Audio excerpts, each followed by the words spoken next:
Hello everyone, welcome to Borthakur's IAS Academy, Northeast's premier institute for UPSC, APSC and NPSC preparations. I'm your friend Atri and today I'm here with another segment of Current Affairs 365 dated 25th of September 2021. Don't forget to like and share this video and subscribe to our YouTube channel. You can also follow us on Facebook as well as Instagram for any further details related to civil services examination and also any other Assam state government services. So the first news for today is about Arctic sea ice decline. Recently, the Arctic Sea has reached its minimum extent and it is the 12th lowest on record since 2012. The month of September, this marks the end of summer sea ice melt season and it means that the sea ice over northern hemisphere ocean, it will reach its lowest extent in this particular year. The last ice area, which is located in Arctic's ice north of Greenland, it has also started melting comparatively earlier than what was expected by the scientists. Sea ice cover, it has dropped by roughly half since 1980s as a direct result of increase in carbon dioxide from human activities. And it concluded that Arctic is likely to be practically sea ice free in September at least once before the year of 2050. So at this particular stage of melt season, the sea ice pack is at its weakest and this is highly responsible to the weather conditions of any given day of the week. Okay, so subtle shifts can have quite larger impacts on the climate. The major factors which are responsible for this rapid ice melt includes the albedo feedback loop.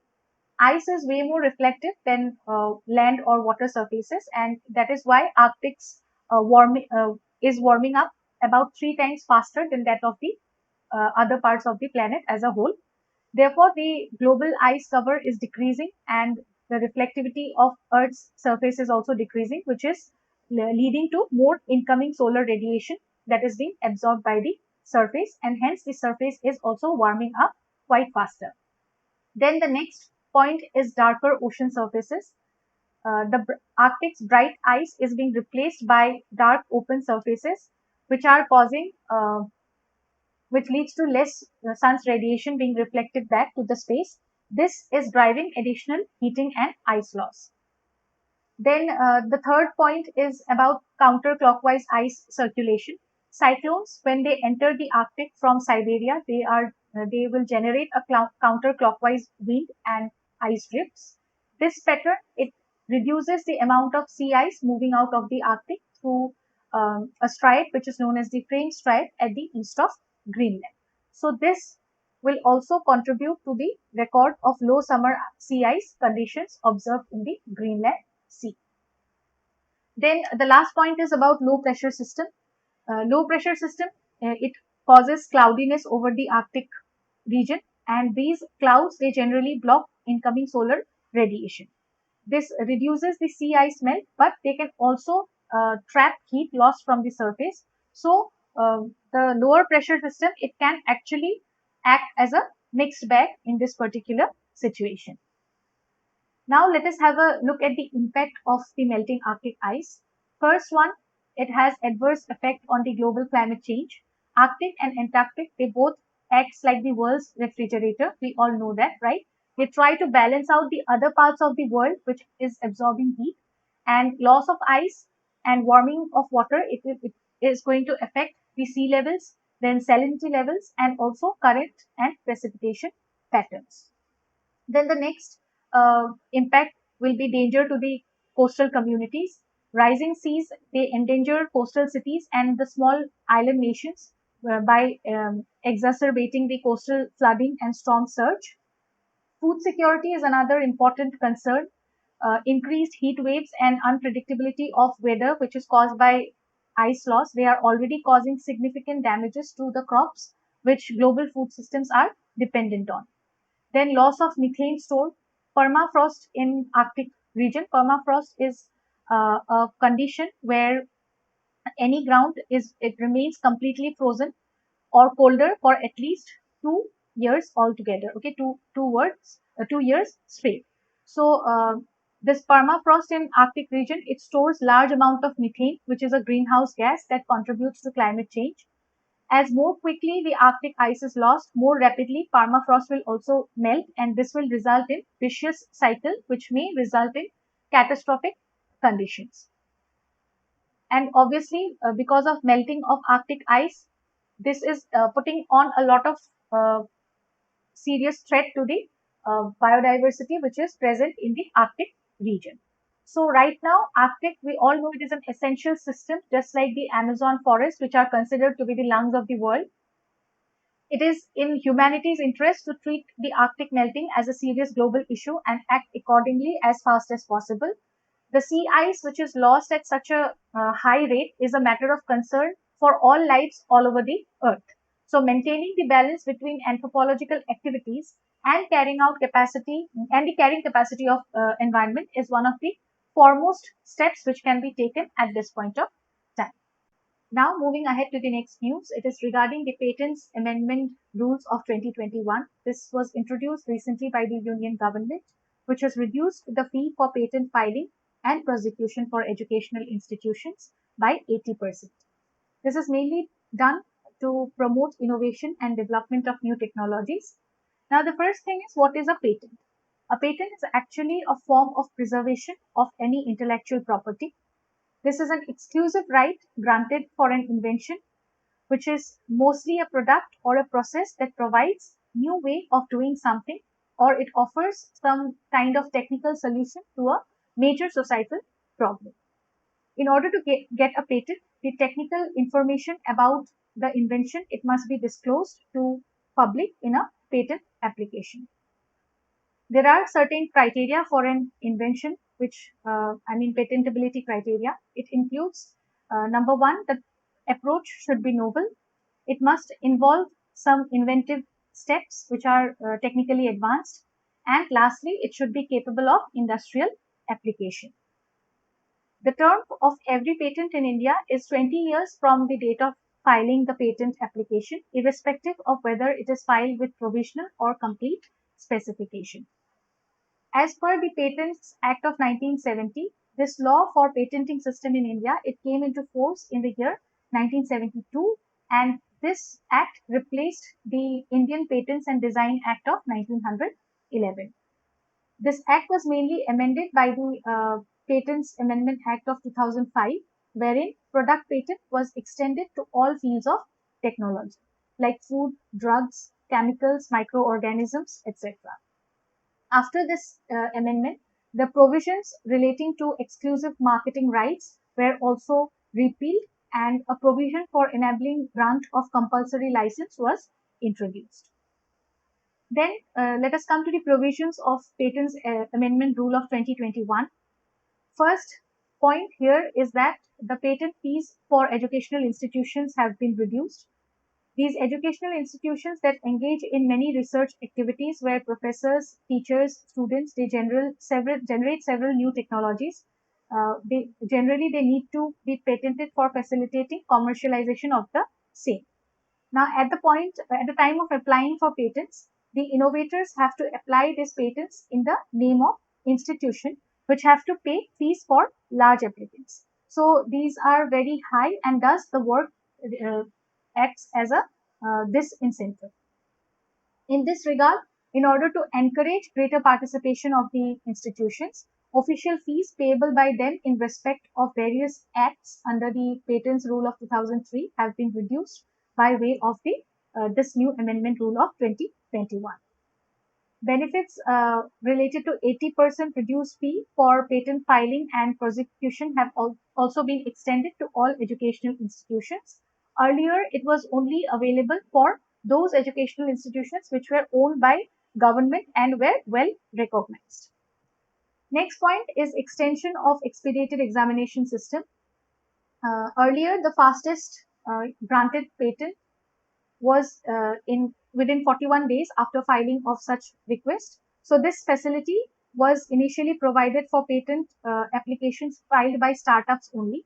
Now it has been extended to 8 more categories of patent applicants. Some of them include small and medium enterprises, then female applicants, government departments, and institutions, etc. The next news is about India's capacity for sewage treatment plants. As per CPCB, Central Pollution Control Board, the sewage treatment plants in India are able to treat only one-third of the sewage generated per day.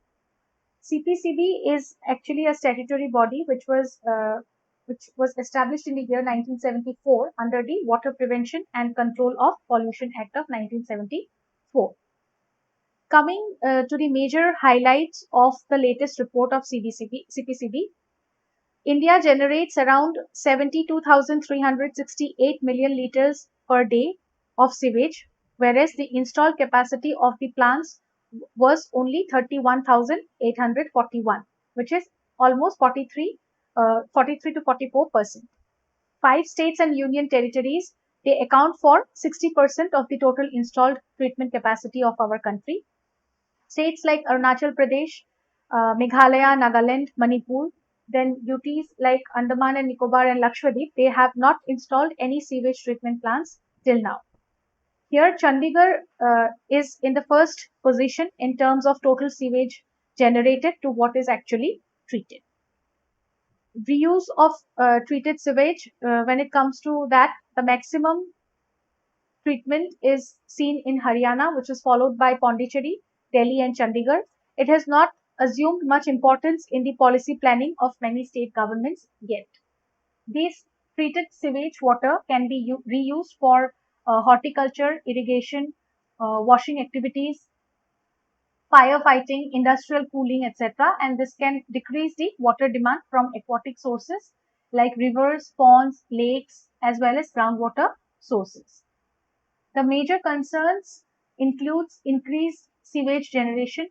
It has been estimated by CPCB that sewage generation will increase to over 1,20,000 million liters per day by 2051. The gaps in treatment capacity are amplified at local levels as these plants are concentrated in larger cities, and the common effluent treatment plants are also unevenly distributed across the states. Another dimension to this problem is the economic concern. Modern wastewater treatment plants are capital intensive and they require use of innovative technology like sensors, then Internet of Things devices and artificial intelligence based trackers. So the high upfront capital requirement in machinery and the equipments, they make this a high risk sector, deterring private sector investment. However, if we look at some probable solutions here, then we can see that the water and wastewater treatment market in India is actually a US $4 billion industry, which is growing at a rate of 10 to 12% annually. This is the data of pre-COVID period. And is in the post-pandemic economy also, the central and state government, they must work in partnership in order to create markets for such treated water systems. Wastewater can be a cost efficient and sustainable source of energy, nutrients, as well as other useful byproducts like organic and organic mineral fertilizer. So the benefits of extracting such resources from wastewater, it goes beyond human and environmental health. They have implications on food and energy security as well as climate change mitigation. The next news is related to Defence Industrial Corridor. Prime Minister recently visited the exhibition models of the Aligarh node for the upcoming UP Defence Industrial Corridor. It was announced by the Prime Minister in 2018, and the government has established another similar Defence Industrial Corridor in Tamil Nadu. Here you can see the picture of the Defence Industrial Corridor of Tamil Nadu. Now, what is exactly a defence corridor? It refers to a route or a path along which domestic productions which are related to defense equipments by both public sector, private sector and MSMEs, these are lined up in order to enhance the operational capability of the defense forces. This will help in making the nation self-reliant in field of defense production and also is going to promote Make in India project. It will reduce our imports and promote the export of these items to other countries.